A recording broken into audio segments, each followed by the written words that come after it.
say you want a revolution. Well, you know, we all want to change the world.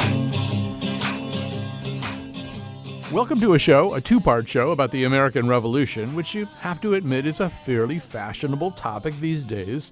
A little bit later in the show, we will talk to Adam Gopnik, staff writer for The New Yorker. You know who Adam Gopnik is. Right now, we're going to talk to Brad Meltzer. He's the author of a dozen or so thrillers, including The Escape Artist, but he recently co-authored with Josh Mensch his first nonfiction book, The First Conspiracy, The Secret Plot to Kill George Washington. He's also host of the History Channel TV shows Brad Meltzer's Lost History and Brad Meltzer's Decoded.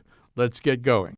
So, it seems as though these days we're almost kind of rediscovering our revolutionary history through works like yours and Hamilton and, of course, the Chernow biography that Hamilton was based on. But this is a pretty interesting and bracing story that, for the most part, people didn't know. And as I understand from what you wrote, something that you sort of discovered in a footnote. I did find it in a footnote nearly a decade ago. And I remember reading it and going, wow, a secret plot to kill George Washington. That's crazy. Is that real? Is it fake? Is it internet nonsense? I went to my friend Joseph Ellis. He said, of course, he'd known the story. It was, any good biography should have a quick mention of it. But he said, you can find out exactly how many slaves George Washington owned.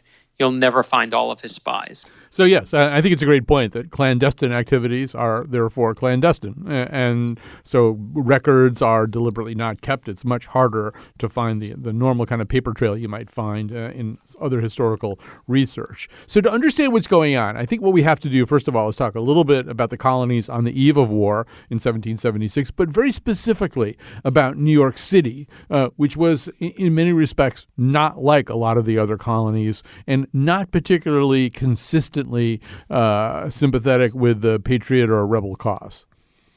And that's exactly right. We love our legends and myths in America, and the legends and myths we love most are our own. So we love to tell the story of we held hands in the American Revolution, we all dreamed of democracy together, and then we took on the British, the greatest fighting force the world had ever known. When we tell the American Revolution story, we focus on Philadelphia, obviously, for the Declaration. We focus on Boston for, of course, Lexington, Concord, and all the battles there. But the true heart of it starts, to me, in New York City. If you think we're divided today, back in 1776 in New York City, which is where the British first invaded and the first big battles took place, there were nearly as many loyalists that were on the British side as there were patriots on the American side.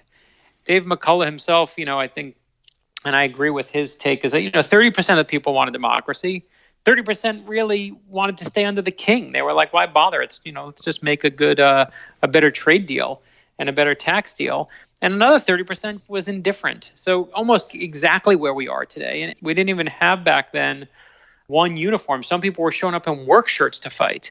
One of my favorite scenes when you read The First Conspiracy is you see a huge fight breaks out in Harvard Yard, Massachusetts. And the Massachusetts regiment is fighting with the Virginia regiment. They were making fun of some frilly thing on their uniform. And it's George Washington who races in on his horse and leaps off the horse, grabs two of the guys by the neck, and is basically shaking them and saying, stop fighting with each other. We're on the same team. Yeah, no, they were biting each other.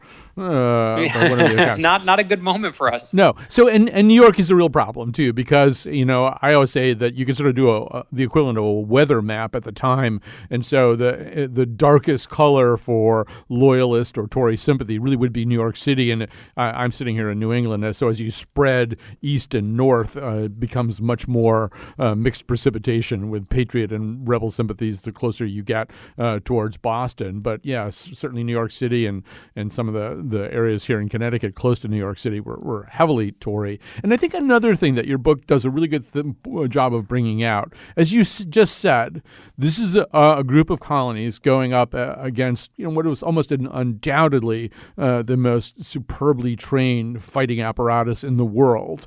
And so we know what happened now, but they didn't know what was going to happen. So if you were in one of these places, it might behoove you to think, geez, what's my plan if we lose? We want to have a moment where you think you're going to win. And the truth was, we know now what the ending is. We certainly didn't know it then. If you look at the Battle of Brooklyn, the first major battle of the war, we got our butts kicked. George Washington got out-generaled. He didn't have the experience of the British generals. At the time, he gets pinned down. Arguably, it should be the moment he dies. It should be all over.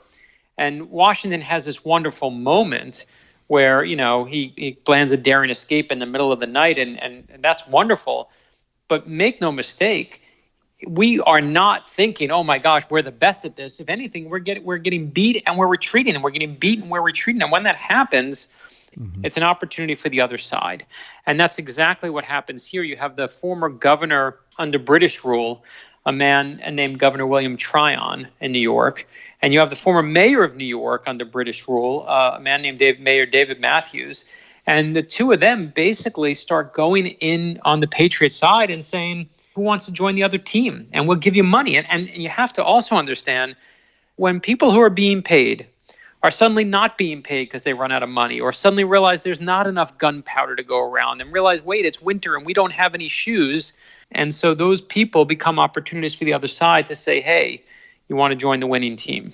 I think another thing that comes out in your book, too, which I think people don't think about too much, is obviously this is an American experiment, so to speak. There isn't any kind of standing army. So where do you get your soldiers? Where do you get some of your best soldiers? Well, they're essentially they're deserters from the British Army, right? That's a good place where you can get a soldier, would be to get somebody to desert the side he was on. Right. And guess what happens when you have deserters? If they find another opportunity, they're going to desert again. And one of the things that I found most interesting is, you have, as the British invade New York City and finally come here, we send 10,000 men to meet them. And all the wealthy people in New York City at that time were like, wait, there's a war going on here? I don't want to be here for that. And they leave. But it's 10,000 men descending on New York doing exactly what 10,000 men would do today if you left them alone and unsupervised and away from their wives and their girlfriends and anyone else. They're gambling, they're drinking, they're going to prostitutes. And George Washington is a proper Virginian gentleman. He is horrified by this. Now we know all the rules and regulations of the military. But back then, there were none. He was building it day by day. He had to get books. He had to read books to find out. One of the first things he does when they give him control of the military is he goes out and buys books to be a better general, to learn about military strategy. It's not a sign of weakness, right? It's a sign of strength. Similar to what Lincoln does when he takes office is saying, I don't know everything. I need to figure this out. And at the same time, he starts creating what they call general orders. And his general orders were like truly the orders that come down every day with new rules to kind of manage the military with. And one of the first ones is no gambling. There was no United States back then. He had to help build it by putting his arms around this chaos and make these United States actually united. I mean, it's not there then. We're trying to build it. Right. So New York, just to give people kind of a picture too, New York City goes all the way up to what is Chambers Street now. It's tiny. There's 20,000 people there. Pretty much it starts to be woods and fields and hills and farms and stuff like that after that. But there is this area called Holy Ground, which is the area you're talking about. It turns out that it's not a bunch of people walking around constantly quoting Thomas Paine and John Locke to each other. It's, as you say, soldiers doing the things that soldiers do when they're unsupervised. And so, yeah, that is a breeding ground also for maybe turning people's thoughts away from the cause. That seems to be what happens. There's this cabal that forms right inside Washington's army. And when we say right inside, I'm going to turn it over to you, Brad, this includes the so-called lifeguards. Explain who the lifeguards are. Yeah, this is one of my favorite things when we researched in the book. And Josh mentioned I worked on the book. And one of the things we found that both of us, it was, I think, our favorite moment, is that George Washington had his own private bodyguards. And he had asked all of his top military regiments, he said, give me your 4 best men. He wanted what they called back then drilled men, not just a certain height and build, but even a certain moral character, one of the best of the best. George Washington himself, out of these men, narrows it down personally to about 50 or so men.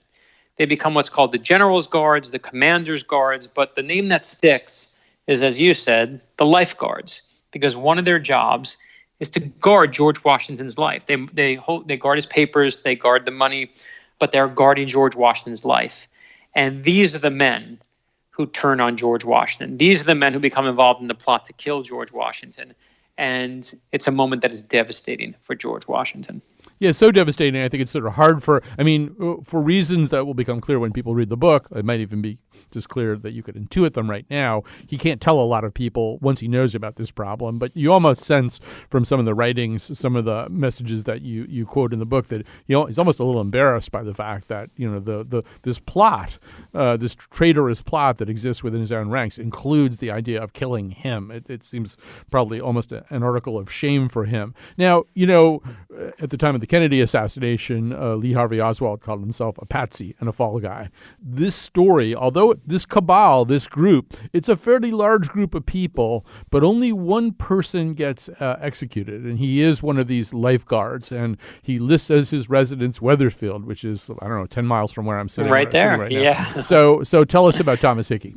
Well, two things first. The first thing George Washington does when he kind of gets wind of it is he forms what eventually becomes a secret committee. And they call it the Committee on Conspiracies, because if you have a secret committee, you better pick one with a cool name. And the first name he picks is the Committee on Intestine Enemies, which is a terrible name. But they settle on the Committee on Conspiracies. And he puts John Jay in charge of it, who, of course, later becomes the first Supreme Court justice, but at this moment is just starting out his career. And John Jay, along with two other men, you see Governor Morris and you see Philip Livingston, literally start knocking on doors in the middle of the night, pulling out suspects, interrogating them. And what they're doing in the process is they're building America's first counterintelligence agency. And the techniques they're using continue through the war. In fact, to this day, right now, historians will tell you that the precursor to the CIA is the OSS. But it's not. It's this moment right here on the plot against Washington. In fact, right now in CIA headquarters in Langley, Virginia, there is a room dedicated to John Jay, who they call the founding father of counterintelligence. And it's John Jay and this committee who secretly try the one man we're talking about. Because what happens is, as you said, there are many people involved, but oddly, there is kind of a patsy moment. Because when they find out who's responsible, George Washington gathers those responsible. He takes one of the main co-conspirators, he builds a gallows, and he hanged the man in front of 20,000 people, the largest public execution at that point in North American history. It begs the question of why, all these people are involved. You got the governor of New York, you got the mayor of New York, you have so many lifeguards and all these other men involved. And yet the person who takes the fall is this man from Connecticut, Thomas Hickey. We really don't know why him, as opposed to everyone else. And it could be because he's Irish. It could be because of, and not just Irish, what we call Black Irish. Irish, he was yes, dark-haired exactly. And probably more darkly complected than the average person these days thinks of an Irishman being. I mean, race may have played some kind of role in this. Right. And the truth is it boggles the mind. You have your hands on the mayor. We know where the governor is, but it's this one man. And we even have people from his own lifeguard unit who we have in custody. We got them all, even the one that they call the leader. Maybe even his housekeeper. And maybe even his house. That's one of my. Can we talk about that one? That one's one of my favorites. Yeah, I don't want to wreck stuff that's. I won't wreck it, but I'll say this: there's this wonderful story about Mary Smith, who is George Washington's housekeeper at the time, living with him, is with him on a daily basis, and as all this is happening, Mary Smith disappears. And there are a million theories on what happened to Mary Smith, that she's in on it, that she's a prostitute, that she was killed in the night, that she's murdered, that she escapes, you name it. Trying to find out what happened to Mary Smith is you'll have as much success if you go put the words Mary Smith into Google right now. Right. For us, somewhere dead ends, but the one that cracked open for us is this one with Thomas Hickey, because one of the things we were able to find is when they actually tried Thomas Hickey. They brought witnesses, they swore them in, and thankfully, someone kept a transcript. And when we were able to find that, now we actually had something that was on the official record. We're talking to Brad Meltzer right now. We can't get into this just for time reasons, but there's also this very cryptic thing that Washington writes at the time of the execution. He mentions lewd women as being part of the problem. Is this Mary Smith? Is it prostitutes from the Holy Ground? You'll have to read this book to find out a little bit more about that. We're going to take a quick break. We're going to come back with Brad. We want to talk about ways in which this moment, this birth of counterintelligence made necessary by this plot to destabilize the army and maybe even kill Washington, how in fact this became the birth of a branch of intelligence and how it was regarded. So let's take a break. We'll come back. As a kid in the Caribbean, I wished for a war. I knew that I was poor, I knew it was the only way to rise up. If they tell my story, I am either gonna die on the battlefield in glory or rise up. I will fight for this land, but there's only one man who can give us a command so we can rise up. Understand, it's the only way to rise up, rise up. Here he comes. Here comes the general. Ladies and gentlemen. Here comes the general. The moment you've been waiting for. Here comes the general. The pride of Mount Vernon. Here comes the general. George Washington. We are outgunned, outmanned, outnumbered, outplanned. We gotta make an all-out stand. Hey, yo, I'm gonna need. We're talking to Brad Meltzer. He is the author, along with Josh Mensch, of The First Conspiracy, The Secret Plot to Kill George Washington. So I think it's important to talk about, you were talking at the beginning about how George Washington is kind of the consummate Virginia gentleman, looks down on ordinary forms of vice.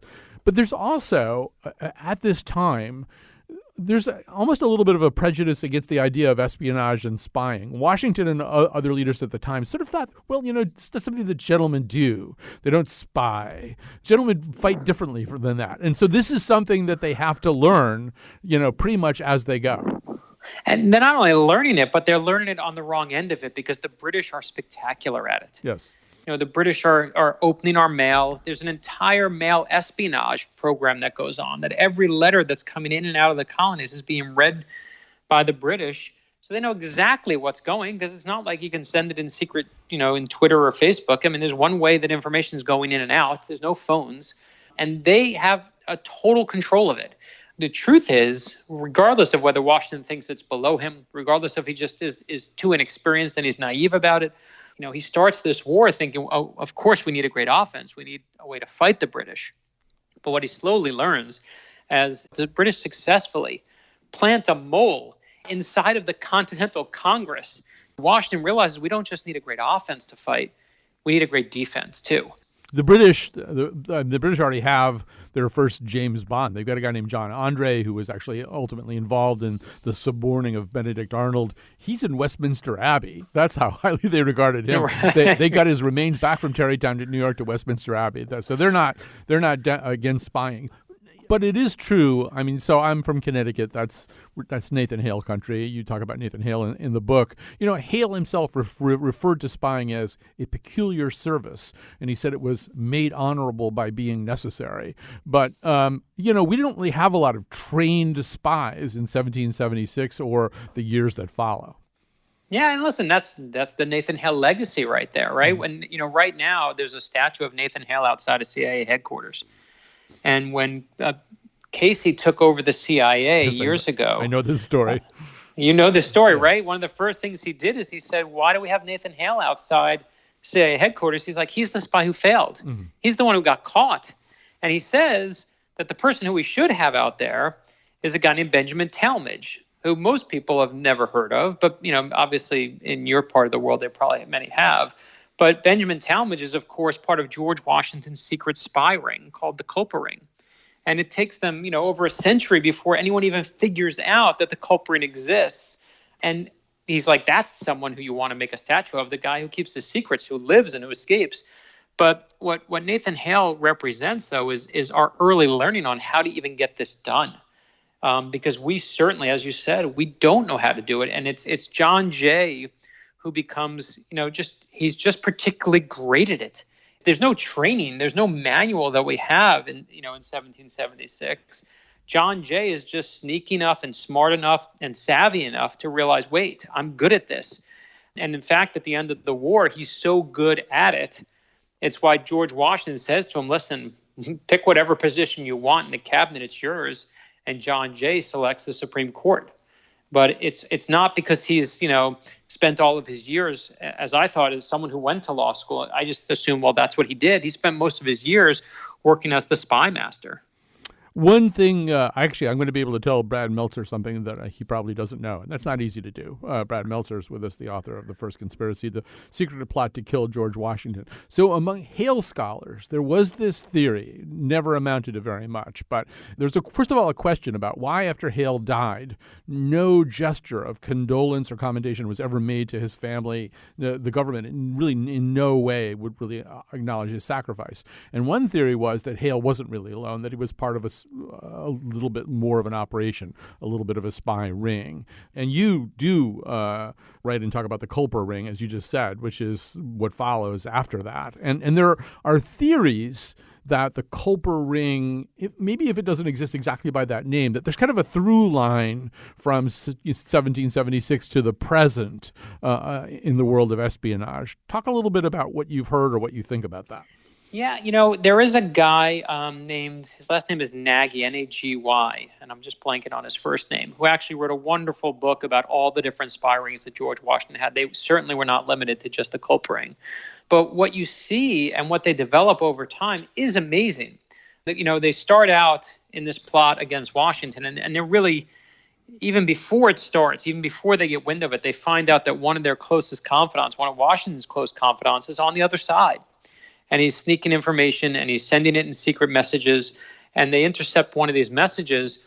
And George Washington says, well, we got to decode this coded message. And they look around and they don't even have anyone who can do any sort of decoding. There's no code breakers on staff. They're literally putting the word out and saying, go get them.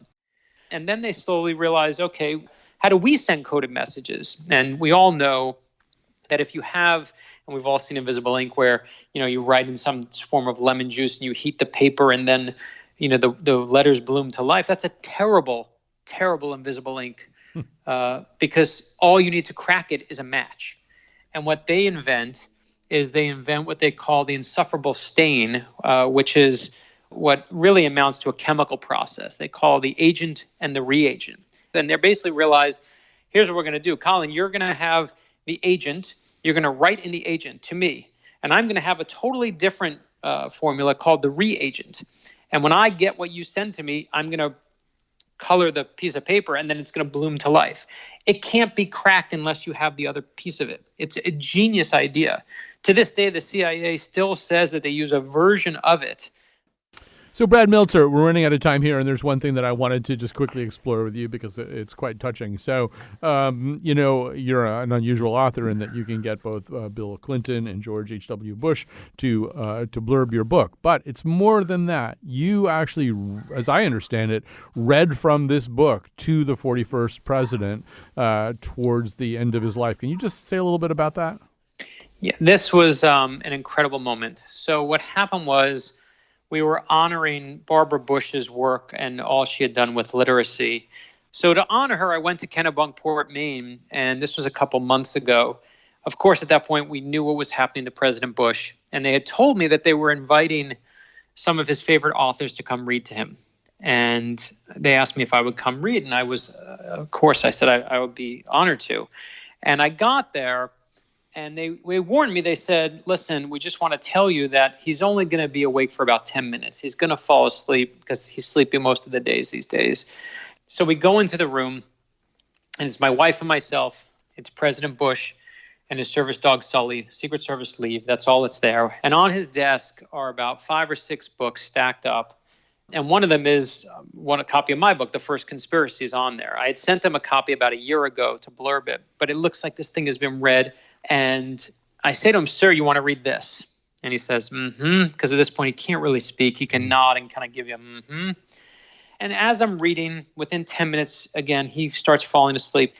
But I wanted to read to him one of my favorite scenes in the book, which is where George Washington has the Declaration of Independence read for the first time to the troops, presented for the first time. And I get to those words. We hold these truths to be self-evident, that all men are created equal. And in that moment, president's eyes pop open. He is locked on me. It's like he's back, like as if the words of the Declaration are his very lifeblood. Mm-hmm. And I say to him, we finish that chapter, and I say, you want to read another chapter? He goes, mm-hmm. And we read another. You want to read another? Mm-hmm. And another? Mm-hmm. And instead of 10 minutes, I'm there for an hour. Mm. And when it's done, of course, I say my goodbyes to him. And to be able to read about our first president, to at that point the oldest living president, is, of course, a humbling moment. But when he passed, I went to the funeral. And what I was struck by is in all the tributes to President Bush, the word that kept getting mentioned over and over was this word, decency. And yes, it was because he was such a decent man, but also I believe it's because as a culture right now, we are starving for decency. And I think we need those lessons of President Bush. I think we need those lessons of George Washington, that it's not, right now we favor those who are great at calling attention to themselves. On social media, those who say, look at me, those who beat their chest and write in all caps and triple exclamation points to tell you that they have all the answers. And I personally think we need to start favoring and remembering that it's the humble ones who have a far better impact on the world. Also, of course, a former director of the CIA might be kind of interested in your book, but the beginnings of counterintelligence. All right. So, Brad Meltzer, thank you so much for sharing that very touching story and for sharing the details of your book written with John Mensch. The book, again, is The First Conspiracy, The Secret Plot to Kill George Washington. Thanks for doing this. No, thank you. Always great to be back. And I want to thank you. You support us when we do the fiction books, when we do the I Am Kids books. Now when we do our nonfiction one. It means more than I can express. So thank you. Brad, thank you for using the word support, because we're about to head into one of those pledge breaks where we ask you to support what we do. The nice people are going to tell you why you should support public radio and this show in particular. And we kind of get extra credit if you donate during our show. So listen to what they have to say. Hopefully you'll be willing to support us. I anticipate with pleasing expectation that retreat in which I promise myself to realize the sweet enjoyment of partaking in the midst of my fellow citizens. The benign influence of good laws under a free government, the ever-favorite object of my heart, and the happy reward, as I trust, of our mutual cares, labors, and dangers. One last time. George Washington's going home. Teach them how to say goodbye. George Washington going home. So, in the summer of 2015, I was attending a church where Nancy Butler was the pastor.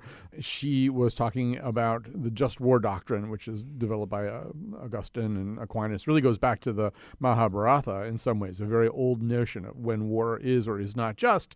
And then she looked around the congregation and she said, so, was the American Revolution a just war? And then very, very delicately shook her head. And so this is something that I've thought about a lot, both before and since that time. Adam Gopnik, staff writer for The New Yorker, essayist, lyricist, libretto writer, the author of several books. His new book, just finished, is called 1,000 Small Sanities, a book about liberalism of the American revolutionary kind. It will be out in April. In 2017, he wrote a piece related to this, I think, in The New Yorker. We Could Have Been Canada. Was the American Revolution such a good idea? So, Adam, in terms of that just war question, it's an interesting question, right? I mean, it certainly isn't the case that they had exhausted all other possibilities before resorting to violence. I think that's true. And to that account, you also have to add the reality, which often denied, perhaps always denied by most American admirers of the Founding Fathers and the cult of the Revolution, that the revolution was fought in part to maintain slavery in place. Hamilton, the great musical of Lin-Manuel Miranda, which is one of the great patriotic events and artworks of our time, has this extraordinary moment with the Battle of Yorktown. I don't know if you remember it, yes. Right? The world turned upside down. It's hugely moving and, of course, enacted by minority and largely African-American actors. What tends to be overlooked is that at the Battle of Yorktown, an enormous number of slaves had sought refuge with the British, who were not slaveholders at that time, and they were recuperated. They were reclaimed by their owners, including both Jefferson and Washington, and put back into slavery. taken out of the British fortifications at Yorktown and forced back into slavery. Just war? That's a reasonable question given the actual circumstances of what happened. I think there's also another and somewhat subtler and maybe even more relevant question. And I should add right away, Colin, that I raise these things more as ethical hypotheticals. There's a lyric for you, the ethical hypothetical, than as categorical statements, questions we need to explore rather than moral absolutes we need to enjoin.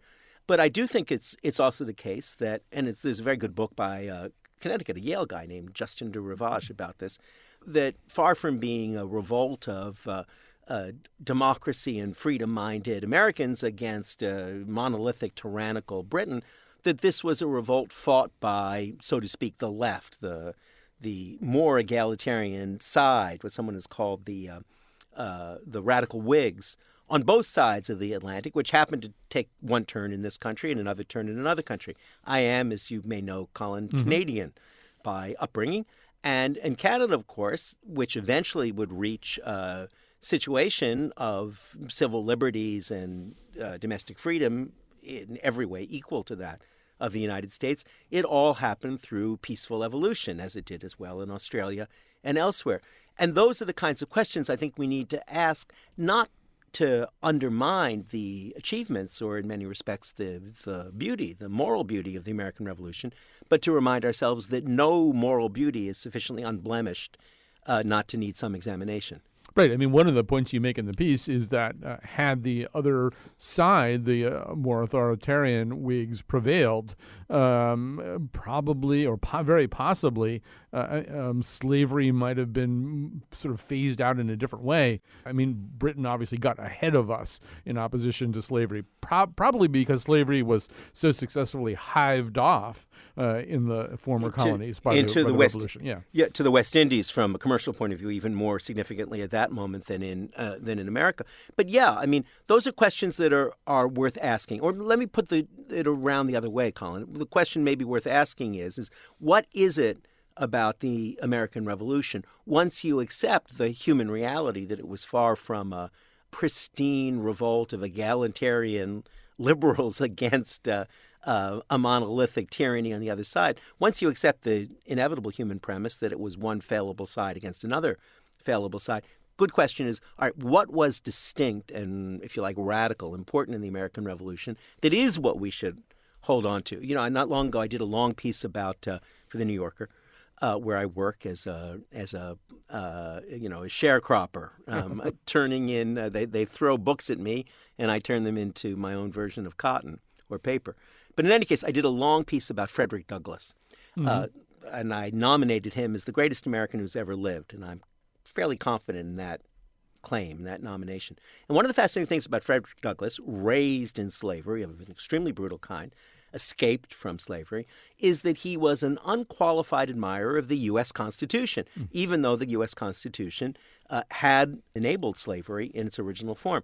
Why did Frederick Douglass nonetheless think the U.S. Constitution was one of the great liberty documents in the world? It's because it articulated a set of claims about the nature of government, the relationship of individuals to their government, about the government through the consent of the governed rather than through some strange genetic line passed on from the divine and so on. And he thought those were enduring and permanent truths that, in a very Obama-like way, we had yet to live up to adequately, but that through action, what became the Civil War, we could yet live up to. That side of the American Revolution, the idea of trying to create documents and trying to create articulated principles that didn't just evolve towards an egalitarian premise, but that insisted on egalitarian conduct, that may be the most, if you like, salvageable part of that story. Well, you're not going to catch me talking back to Frederick Douglass in a snarky way, but on the other hand, I'm not many did in his lifetime. Many did. I still struggle with that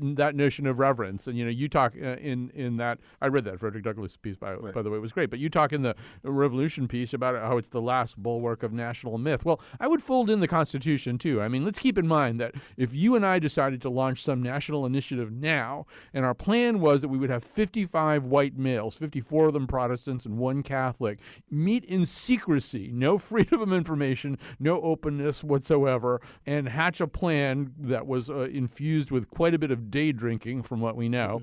And in some ways, I look at the Constitution and I think, wow, that's the kind of document you get from that process. So you've got things like firearms being written into the Constitution. I think Guatemala and Mexico are the only other countries in the world that mention guns in their foundational documents. You know, you have a system that doesn't really take note of the reality or the humanity of the slave population or of indigenous Americans, for that matter. You know, I mean, I'll take it one step farther than that. One of the things that we have learned over the evolution of democracies is that presidential systems tend to be extremely poor and they get people in enormous trouble, whereas parliamentary systems tend to be far more efficient, where you have the executive and the legislature consolidated in one branch. You could attack it in that way, too. You know, we accept things like the United States Senate, one of the most wildly anti-democratic institutions anywhere in a so-called democracy.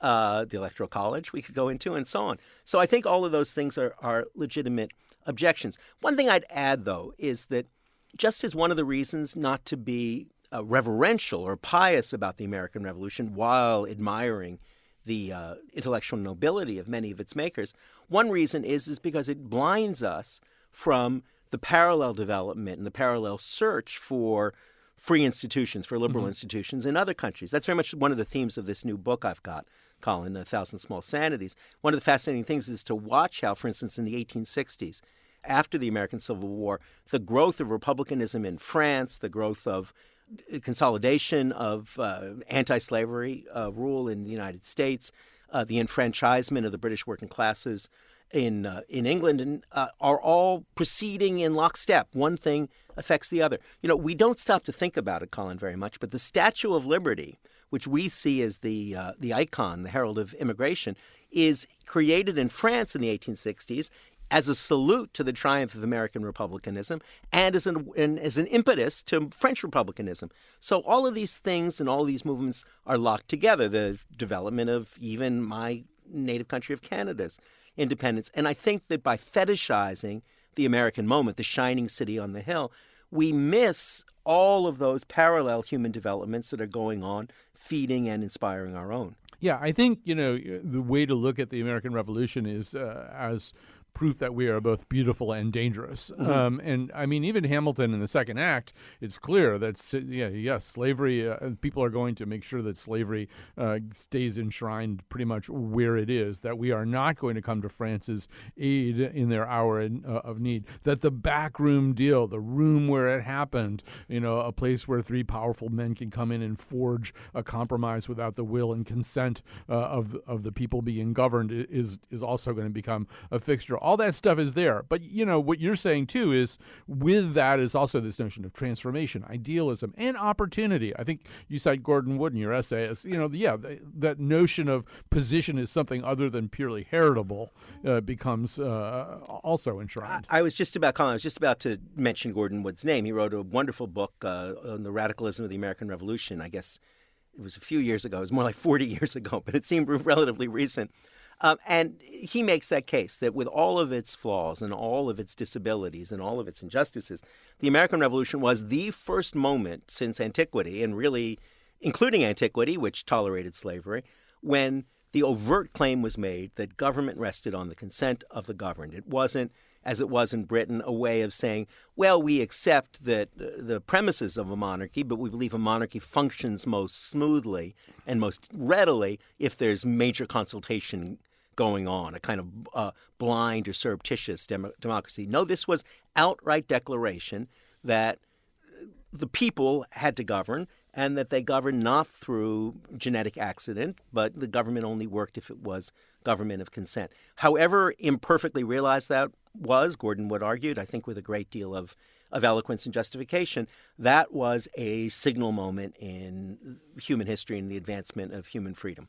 Right. And I think the argument that you make in this piece, and I'm really excited about the book too, because I think it's going to continue this conversation, is the argument is against, I think, looking at the American Revolution as something inert and decided. That ultimately we have to have an ongoing dialogue. Like why do we not see Alexander Hamilton or Sam Adams in Ho Chi Minh 200 years later?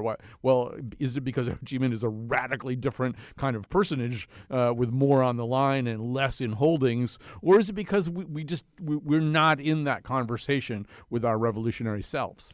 Well, I think that's exactly the theme of the book, my defense of liberalism, is that liberalism is not an ideology or a dogma that produces axioms and rules that you can follow.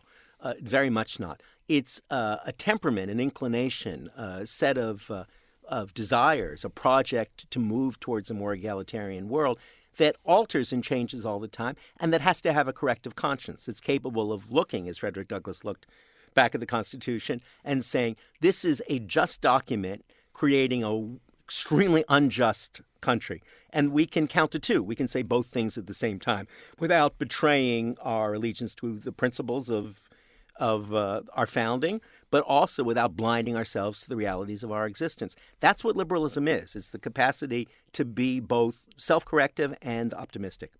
So, Adam Gopnik, I think the key is that we have a plan right now. The book comes out in April. We have to have like a 49-minute conversation that extends what we're talking about right now. How does that sound? I would be delighted, Colin. All right. So I'm thrilled, too. Adam Gopnik, staff writer for The New Yorker. You all know who Adam Gopnik is. I don't have to explain that to you. But his book about liberalism and, of the American revolutionary kind, 1,000 Small Sanities, will be out in April. He'll be back here. We'll have this conversation all over again. Adam, thanks a bunch. Always a pleasure being with you, Colin. And right now, what we're about to do is head into a segment where we do ask you to support public broadcasting in the way that you know how to do. Nice people are going to sing the praises of this station and particularly of this show. And if you like the idea of a show where somebody of Adam Gopnik's stature will come on and talk to a schlemiel like me, well, then you should probably be supporting it. So do what they ask you to do. What comes next? You've been freed. Do you know how hard it is to lead? You're on your own. Awesome. Wow. Do you have a clue what happens now? Oceans rise.